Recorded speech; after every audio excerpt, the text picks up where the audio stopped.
is in labor. So she could not wait for my son's naming ceremony before bringing hers into the world.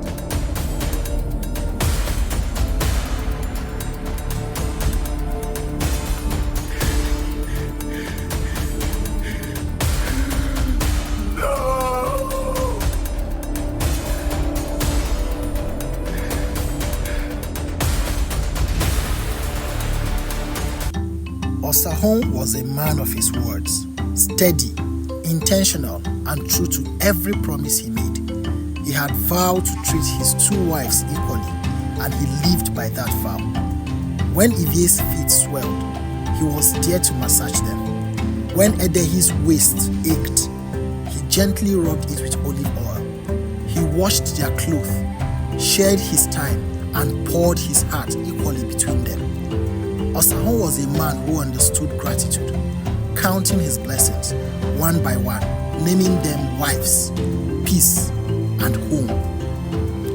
Edehi seemed to be the greater winner of this new arrangement. Her husband might not belong to her alone, but neither was he absent from her life anymore. She found her laughter again. Her pride returned. Those who once mocked her now greeted her with warmth. Her once silent home now echoed with life. Nothing else mattered, for she was carrying the child who would restore her husband's dignity and her own joy. Yet, even joy can be overshadowed. One person refused her peace, Osahon. Many had thought Edehi's pregnancy would melt the ice between her and her mother-in-law. Maybe it did, but only for a fleeting moment. Osahon's heart simply leaned towards Ivie. She showered Ivie with affection and care, while Edehi was quietly forgotten. Ivie, on her own path, began to feel cheated. Since her arrival in Osahon's home, she had been the favorite, the preferred wife, the chosen one. Now, suddenly, Osahon's promise of equity felt like punishment. She had to share her husband's attention, do the chores, visit the market, and endure nights of loneliness while imagining Osahon with Edehi. The thought haunted her. Many nights she cried to Osahon, who only held her, whispering silent comfort. But comfort was never enough. Her joy was gone. In her desperation, Ivie confronted Osahon. You no longer care for me. I am your pregnant wife, for God's sake. Ivie, I have 2 pregnant wives. The words struck like thunder. She had expected sympathy, but found reality instead.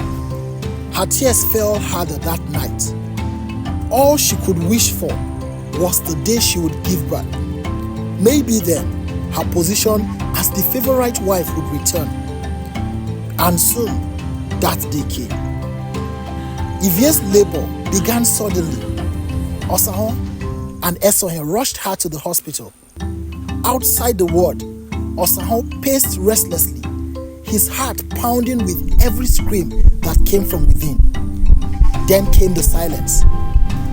And a moment later, the piercing cry of a newborn. Osahon leapt for joy, embracing his mother. A boy, the doctor said. Both mother and child are doing well. Osahon rushed to meet his family, tears of joy in his eyes. Ivie smiled weakly as he kissed her forehead. Thank you so much. Osahon held her new grandchild close, joy radiating from her face. 9 days later, the celebration echoed through Olongo. The boy was named Osage, meaning God's time. It was a day of feasting, laughter, and song. Osahon was hailed as a king. Ivie, in her usual charismatic style, glowing and proud, his queen. But just as joy peaked, a cry shattered the moment. Osahon rushed out, screaming, Edehi was in labor. Osahon ran with the villagers to her hut. His heart pounding, but this time it wasn't joy, it was fear. Edehi's labor had come 2 months early. Questions tore through his mind. Would she survive? Would the child live? Take it easy, my son. Everything will be all right. Thank you, Mother. Hours later, the doctor confirmed it. A premature baby boy, alive and doing well. Relief washed over Osahon like rain after drought. When they were discharged, the doctor advised that the baby be kept warm, wrapped, and often placed against his mother's chest. It was the most beautiful bond, mother, child, and grandmother united at last. For once, Osahon's heart softened towards Edehi, and for Osahon, life had never felt fuller. But Ivie's bitterness only grew. To her, Edehi had stolen the spotlight once again. So she could not wait for my son's naming ceremony before bringing hers into the world. From that moment, her heart began to darken with envy. Months passed, and Osahon named Edehi's son Osaze. God has chosen 2 sons, 2 blessings, but peace was already fading. As time went on, Ivie's envy fermented into hatred. Since she has sworn to make my life miserable, I will show her a piece of my collar. Soon after, Edehi fell ill. She had been poisoned by Ivie.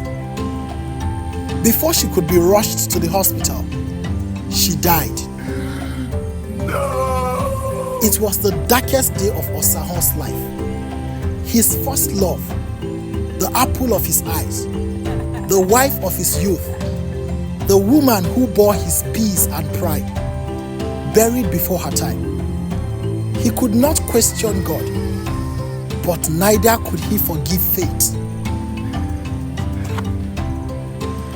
Edehi is gone, but her silence will speak. In Olongo, every grave holds a secret. Are you ready to hear the next?